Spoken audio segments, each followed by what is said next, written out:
Little Yao'er, your master's time is almost up. Soon, I won't be able to protect you anymore.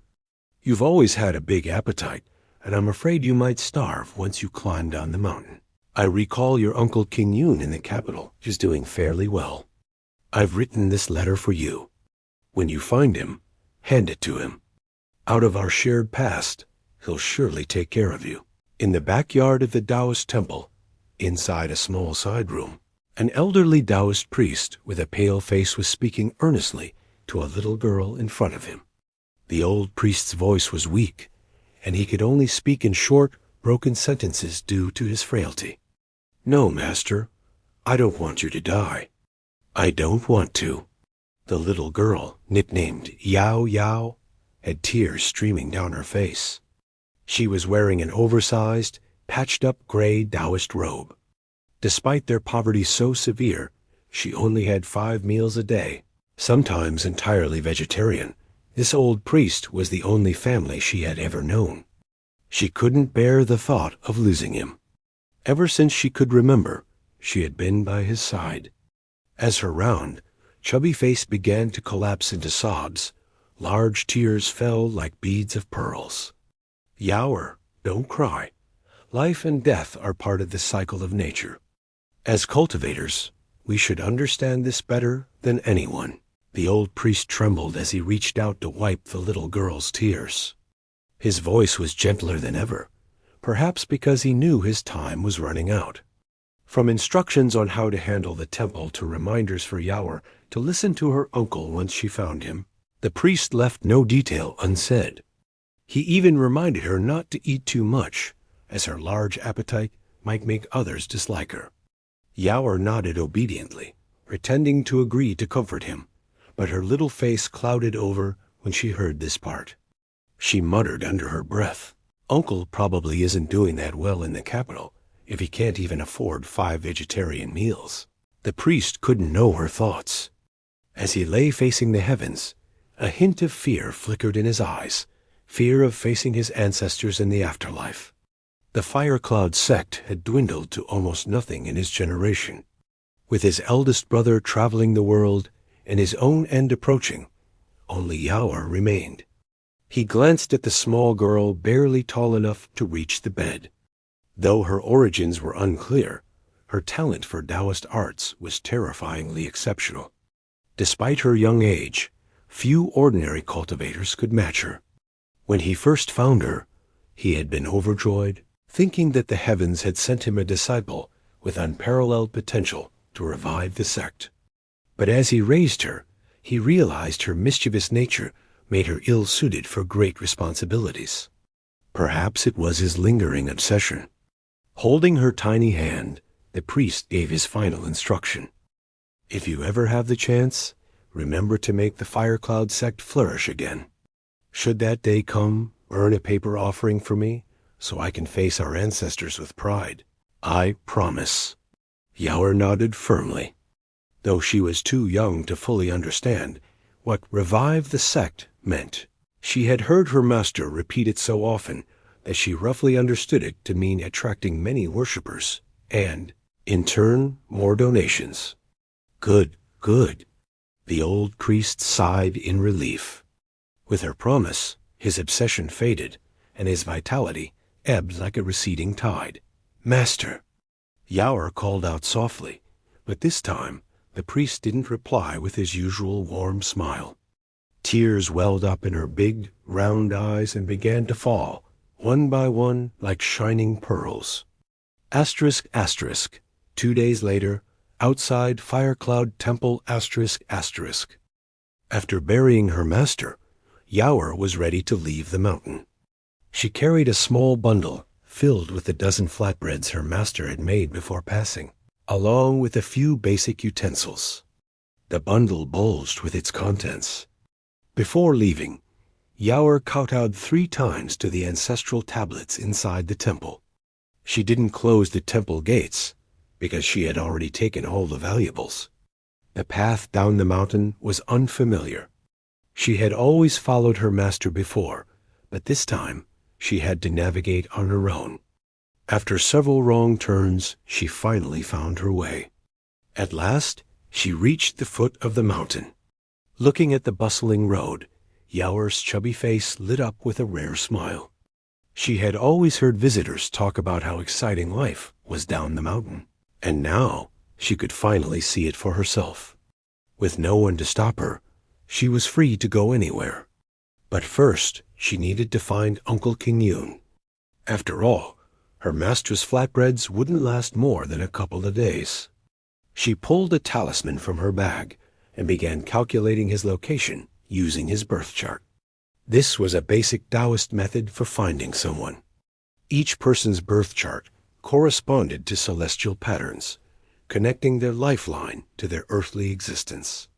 Despite her age, Yao'er's skill in Taoist arts was unmatched, which is why her master had entrusted her to make this journey alone. She slapped the talisman onto herself and recited, "May mountains flatten and lands shrink. By the decree of the 9 lords, hasten to obey." A yellow glow enveloped her, and with a few quick steps, she crossed dozens of kilometers, arriving just outside the capital. She stopped short of entering, wary of startling people with her sudden appearance. The talisman dimmed slightly after the journey, and she carefully put it away. Just as she was about to enter the city, a panicked woman's voice cut through the noise. "Help! There's been an accident. Please save my wife." The chaotic sounds drew a crowd, and Yao'er, naturally curious, squeezed through the onlookers to see what was happening. At a busy intersection, a black car had collided with a white one. A well-dressed man with a bloodied head was helping a young woman tend to another woman in her 40s, who was sitting on the ground. She was pale, cradling a swollen and obviously injured ankle. Yao'er glanced at the scene and was about to turn away when she suddenly froze. Her little nose twitched, and her eyes, which had been wandering, quickly locked onto the injured woman. So fragrant. It smelled like a delicacy she hadn't encountered in a long time. Her master had once said that only ghosts with deep resentment carried such a scent. The young woman, Xiao'er, was growing more frantic. "Please, someone help. Her leg is broken. Does anyone have a phone to call an ambulance?" The injured woman, despite her pain, remained calm. "Xiao'er, don't panic. We've already called. Just help me up." Before they could move, a small child holding a 2-finger-wide tree branch approached. It was Yao'er. The injured woman watched, bewildered, as the little girl crouched down and began examining her leg. Before she could react, Yao'er's hands moved with lightning speed. Crack! A sharp, intense pain shot through the woman's leg as she let out a groan. Xiao'er was horrified. "What are you doing, you little brat?" She lunged forward to push Yao'er away. But Yao'er just lightly tapped her arm, and Xiao'er stumbled back, falling onto her backside. A bodyguard, Zhao, who had been standing by, saw this and prepared to intervene. "Stop," the injured woman called out, her voice filled with shock. The sharp pain in her leg had vanished, replaced by a warm, tingling sensation. She tried to move her foot, and to her amazement, she could. The dislocated bone had been set. This little girl had set her bone with a single swift motion. The woman responded more quickly, smiling warmly as she prepared to pull out some money to thank her. But before she could do anything, Yao'er's next words made her scalp tingle. "I only helped set the bone, nothing much. But don't thank me just yet, your troubles aren't over." "What? What do you mean?" The woman looked at Weibo in confusion. Yao'er's large, dark eyes were fixed on the thick shadow of yin energy shrouding the woman's midsection. So fragrant. Weibo unconsciously swallowed, and then revealed 2 sharp little canine teeth as she spoke. "Because you're about to die." Her soft, milky voice delivered words that left the 3 adults present completely dumbfounded. What did you just say?" The well-dressed man, the woman's husband, finally snapped out of his stupor. He pointed a trembling finger at Yao'er. his face flushed with anger. Where did this child come from? How dare you curse my wife? It's just an accident. Don't talk such nonsense. Gan Shuying also glared, ready to protect the woman from this strange, ominous child. You little liar! We should call the police on you. Yao'er paid them no mind. Her dark, knowing eyes remained locked on the injured woman, who was now pale with more than just pain. Ignoring the husband's angry shouts, Yao'er slowly raised a chubby finger and pointed directly at the woman's abdomen. "It's not a curse," Yao'er said, her voice losing its childish tone and becoming unnervingly serious. "You've become entangled with something very, very malicious. It's right there. Can't you feel how cold it is?" The woman instinctively looked down, but she saw nothing but her expensive clothes.